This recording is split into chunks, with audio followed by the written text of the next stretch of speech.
प्रधानमंत्री नरेंद्र मोदी की एक फेसबुक रील सिर्फ 5 घंटे के लिए गायब हुई, लेकिन अब इस 5 घंटे ने भारत की सबसे बड़ी टेक कंपनियों में से एक मेटा को सीधे संसद के कटघरे में खड़ा कर दिया है। सवाल सिर्फ इतना है कि वीडियो क्यों हटा। सवाल ये है कि अगर देश के प्रधानमंत्री का आधिकारिक वीडियो भी सोशल मीडिया के एल्गोरिदम की वजह से गायब हो सकता है, तो फिर आम लोगों के कंटेंट का क्या होता होगा। और अब मामला इतना आगे बढ़ चुका है कि संसद की स्थायी समिति के चेयरमैन निशिकांत दुबे ने साफ कह दिया है कि मार्क जकरबर्ग को माफी मांगनी चाहिए, नहीं तो मेटा की सेफ हार्बर सुरक्षा पर सवाल उठेंगे। नमस्कार, आप देख रहे हैं राष्ट्रवाणी और मैं हूं आपके साथ शालिनी सिंह। दरअसल पूरा मामला 23 जुलाई का है। प्रधानमंत्री नरेंद्र मोदी ने नीट यूजी पेपर लीक को लेकर देश के छात्रों के नाम एक अहम वीडियो संदेश जारी किया था, लेकिन कुछ ही देर बाद यह वीडियो फेसबुक से गायब हो गया। आधी रात करीब 12:30 बजे से लेकर सुबह लगभग 5 बजे तक यह वीडियो दिखाई नहीं दिया। बाद में वीडियो वापस आ गया, लेकिन तब तक मामला सरकार की नजर में आ चुका था। इलेक्ट्रॉनिक्स और आईटी मंत्रालय ने मेटा से जवाब मांगा और संसद की कम्युनिकेशन एंड इंफॉर्मेशन टेक्नोलॉजी से जुड़ी अस्थायी समिति ने भी इस पर गंभीर सवाल उठाए। बैठक में सिर्फ मेटा ही नहीं बल्कि गूगल, यूट्यूब, एक्स और स्नैपचैट के वरिष्ठ अधिकारी भी मौजूद थे। साथ ही इलेक्ट्रॉनिक्स एंड सुरक्षा प्रौद्योगिकी मंत्रालय और गृह मंत्रालय के प्रतिनिधि भी शामिल हुए। लेकिन सबसे ज्यादा सवाल मेटा से पूछे गए, आखिर प्रधानमंत्री का वीडियो क्यों हटा, किसने हटाया, क्या यह किसी कर्मचारी का फैसला था या एल्गोरिदम की गलती, और अगर एल्गोरिदम ने हटाया तो ऐसा क्यों हुआ। बैठक के बाद बीजेपी सांसद और संसदीय समिति के चेयरमैन निशिकांत दुबे ने बेहद सख्त बयान दिया। उन्होंने कहा कि मार्क जकरबर्ग को प्रधानमंत्री से माफी मांगनी चाहिए। उनका आरोप था कि अगर भारत के प्रधानमंत्री का आधिकारिक वीडियो भी प्लेटफॉर्म पर सुरक्षित नहीं रह सकता तो यह बेहद गंभीर मामला है। उन्होंने कहा कि समिति ने मेटा से पूरे मामले की ऑडिट ट्रेल मांगी है, यानी वीडियो कब हटा, किस प्रक्रिया से हटा, किस सिस्टम ने हटाया और दोबारा कैसे बहाल किया गया। कि इस देश के प्रधानमंत्री होते हैं, यदि उनका कंटेंट आप डाउन कर सकते हो, डिलीट कर सकते हो, और 1-2 घंटे नहीं, 12:30 बजे से लेकर सुबह 5:30 बजे तक 5 घंटे डिलीट कर सकते हो, तो इससे ज्यादा कोई सीरियस बात नहीं है।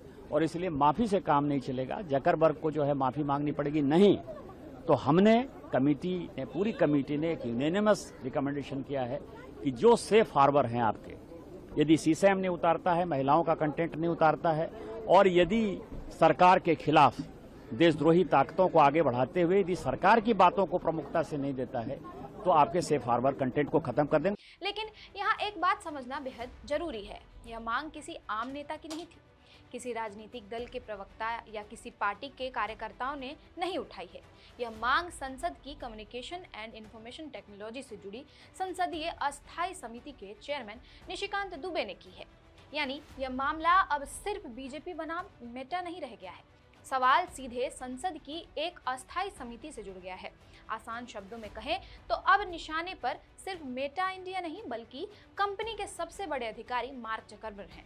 अगर समिति अपने रुख पर कायम रहती है तो जकरबर्ग को सिर्फ सरकार नहीं बल्कि देश की संसद के सामने भी अपना पक्ष रखना पड़ सकता है। यही वजह है कि इस पूरे विवाद को बेहद गंभीर माना जा रहा है।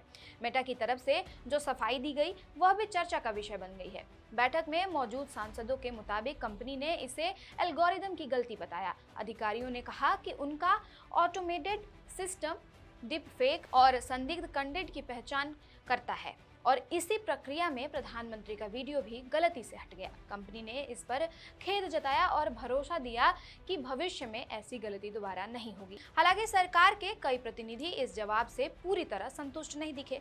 यही से चर्चा सिर्फ एक वीडियो तक सीमित नहीं रही। सवाल सोशल मीडिया कंपनियों की जवाबदेही और उनके एल्गोरिदम पर आ गया। निशिकांत दुबे ने आरोप लगाया कि विदेशी टेक कंपनियों के एल्गोरिदम भारत में जनमत को प्रभावित कर सकते हैं। उन्होंने कहा कि यदि सोशल मीडिया कंपनियां भारतीय कानूनों का पालन नहीं करती तो उन्हें मिलने वाली सेफ हार्बर सुरक्षा पर भी पुनर्विचार किया जा सकता है। अब सवाल उठता है कि आखिर यह सेफ हार्बर क्या है। दरअसल भारत की आईटी एक्ट की धारा 79 के तहत सोशल मीडिया कंपनियों को यह कानूनी सुरक्षा मिलती है कि उनके प्लेटफॉर्म पर अगर कोई यूजर कोई पोस्ट करता है तो हर पोस्ट के लिए कंपनी को सीधे जिम्मेदार नहीं माना जाएगा, लेकिन इसके बदले कंपनियों को कुछ शर्तें पूरी करनी होती हैं, जैसे सरकार के वैध निर्देशों का पालन करना, जरूरी सावधानी बरतना और कानून के मुताबिक काम करना। अगर यह सुरक्षा हट जाती है तो भविष्य में प्लेटफॉर्म पर मौजूद कंटेंट को लेकर कंपनियों की कानूनी जिम्मेदारी काफी बढ़ सकती है। इसलिए सेफ हार्बर किसी भी सोशल मीडिया कंपनी के लिए बेहद अहम कानूनी ढाल मानी जाती है। हालांकि इस पूरे विवाद में विपक्ष का नजरिया अलग है। विपक्षी सांसदों ने कहा कि बच्चों के यौन शोषण से जुड़े content, cyber fraud, deep fake और फर्जी सूचनाओं पर कड़ी कार्रवाई होनी चाहिए, लेकिन सरकार की आलोचना या छात्र आंदोलनों को देश विरोधी बताकर सोशल मीडिया प्लेटफॉर्म पर दबाव नहीं बनाया जाना चाहिए। उनका कहना था कि टेक्नोलॉजी का रेगुलेशन जरूरी है, लेकिन लोकतांत्रिक अभिव्यक्ति पर असर नहीं पड़ना चाहिए। निशिकांत दुबे ने इससे पहले भी मेटा और मार्क जकरबर्ग पर सवाल उठाए थे। उन्होंने याद दिलाया कि कुछ समय पहले जकरबर्ग ने भारत के चुनावों को लेकर एक गलत बयान दिया था, जिसके बाद मेटा को सफाई देनी पड़ी थी। अब उनका कहना है कि प्रधानमंत्री का वीडियो हटना भी सिर्फ एक तकनीकी गलती नहीं माना जा सकता, इसलिए कंपनी के शीर्ष नेतृत्व को सार्वजनिक रूप से जवाब देना चाहिए। ये मेटा इंडिया पहली बार ऐसा काम नहीं कर रही है। आपको यदि ध्यान हो तो जनवरी में जकरबर्ग ने खुद से ही स्टेटमेंट दिया कि 2024 का चुनाव जो है हार गए।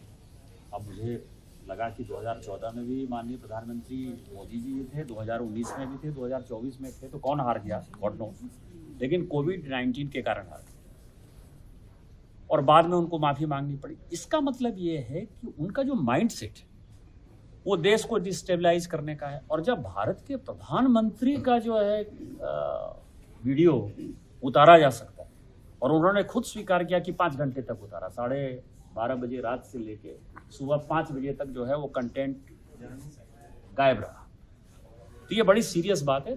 अब सबसे बड़ा सवाल यही है, क्या सचमुच मार्क जकरबर्ग को सार्वजनिक रूप से माफी मांगनी पड़ेगी? अभी तक मेटा की ओर से आधिकारिक तौर पर यह नहीं कहा गया है कि जकरबर्ग खुद माफी मांगेंगे, लेकिन संसदीय समिति की सख्त टिप्पणी के बाद कंपनी पर दबाव जरूर बढ़ गया है। आने वाले दिनों में सरकार इस मामले में क्या कदम उठाती है और क्या समिति अपनी सिफारिशों को आगे बढ़ाती है और क्या मेटा की ओर से कोई औपचारिक प्रतिक्रिया आती है, इस पर सभी की नजर रहेगी। फिलहाल इतना तय है कि यह विवाद सिर्फ एक फेसबुक रील का नहीं रह गया है। यह मामला सोशल मीडिया प्लेटफॉर्म की जवाबदेही, एल्गोरिदम की पारदर्शिता, भारतीय कानूनों के पालन और डिजिटल प्लेटफॉर्म की जिम्मेदारी से जुड़ी बड़ी बहस बन चुका है। और अब सबकी निगाहें इस बात पर टिकी है कि क्या मेटा इस विवाद को केवल तकनीकी गलती कहकर आगे बढ़ जाएगा या फिर सच में मार्क जकरबर्ग भारत को प्रधानमंत्री से माफी मांगेंगे। फिलहाल आपकी इस पर क्या है राय, कमेंट बॉक्स में जरूर बताएं। साथ ही चैनल को सब्सक्राइब और लाइक करना ना भूलें। मैं थी आपके साथ शालिनी सिंह, कैमरे के पीछे अनिल। आप देख रहे थे राष्ट्रवाणी। धन्यवाद।